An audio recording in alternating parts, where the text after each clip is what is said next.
നമ്മൾ ബൈക്കും റൈഡൊക്കെ പോകുന്ന സമയത്ത് ഇതുപോലത്തെ ഹെൽമെറ്റ് ആണ് യൂസ് ചെയ്യുന്നതെങ്കിൽ ഈ ഗ്ലാസ്സിൽ നമുക്ക് ഗ്ലെയർസ് വരാനായിട്ട് ചാൻസ് കൂടുതലാണ്. അതുകൊണ്ട് തന്നെ ഈ ഗ്ലെയറുകളൊക്കെ വരുമ്പോൾ നമുക്ക് കൃത്യമായിട്ട് നമ്മുടെ റോഡ് കാണാൻ പറ്റില്ല. അതുകൊണ്ട് തന്നെ ആക്സിഡന്റ്സ് വരാൻ ചാൻസ് ഉണ്ട്. സോ ഗ്ലെയർ ഇല്ലാണ്ട് എങ്ങനെ വണ്ടി ഓടിക്കാന്ന് ആലോചിച്ചപ്പോഴാണ് ഈ ഒരു പ്രൊഡക്റ്റിന്റെ കാര്യം ആമസോണിൽ കാണുന്നത്. ഈ ഒരു വീഡിയോ എപ്പോഴും റൈഡൊക്കെ പോകണം നിങ്ങൾ കൂട്ടർക്ക് അയച്ചു കൊടുത്തിട്ട് ഗൈസ് അപ്പോൾ നമ്മുടെ പ്രൊഡക്റ്റോടെ എത്തിയിട്ടുണ്ട്. സോ ഇതാണ് ഐറ്റം അൺബോക്സ് ചെയ്യാൻ.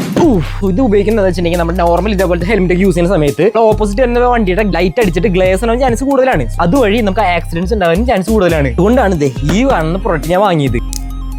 സോ ഈ വീഡിയോ ജസ്റ്റ് ഒന്ന് ലൈക്ക് അടിക്കാൻ മറക്കല്ലേട്ടോ. അതുപോലെ തന്നെ നിങ്ങളുടെ ഫേവറേറ്റ് ബൈക്ക് ഏതാണ് ജസ്റ്റ് ഒന്ന് കമന്റ് അടിച്ചേക്ക്. ആണ് നമ്മുടെ ഐറ്റം എന്ന് പറയുന്നത് ഇതൊരു ആന്റി ഗ്ലെയർ ഗ്ലാസുകളാണ്. നമ്മൾ രാത്രി കാലങ്ങളിൽ വണ്ടി ഓടിക്കുന്ന സമയത്ത് എതിരെ വരുന്ന വണ്ടികളുടെ ഗ്ലെയർസ് നമുക്ക് എഫക്ട് ചെയ്യില്ല. ഇത് വെച്ച് കഴിഞ്ഞാൽ 2 ഗൂഗിൾസ് കിട്ടുന്നുണ്ട്. ഇതിന്റെ റേറ്റ് വന്നപ്പോൾ 249 രൂപയാണ്. അതുപോലെ ചാനൽ ഒന്ന് ജസ്റ്റ് സബ്സ്ക്രൈബ് ആയിക്കോട്ടോ. ഇതാണ് നമ്മുടെ ആന്റി ഗ്ലെയർ ഗ്ലാസ് നിൽക്കുന്നത്. ക്വാളിറ്റി കാര്യങ്ങളൊക്കെ ഉണ്ട്. 249 രൂപയ്ക്കുള്ള ക്വാളിറ്റി കാര്യങ്ങളൊക്കെ ഉണ്ട്. നെക്സ്റ്റ് ആണെന്ന് പറയുന്നത് ഈ കാണുന്നതൊക്കെയാണ് ഒരു ലുക്ക് എന്ന് പറയുന്നത്. ഇതിനുള്ളിൽ കൂടെ നിങ്ങൾ നോക്കുകയാണെങ്കിൽ നിങ്ങൾക്ക് മനസ്സിലാവും ആ ഡിഫറൻസ്. ഇതിന്റെ ലിങ്ക് എന്റെ ബയോയിൽ ഞാൻ കൊടുത്തിട്ടുണ്ട്.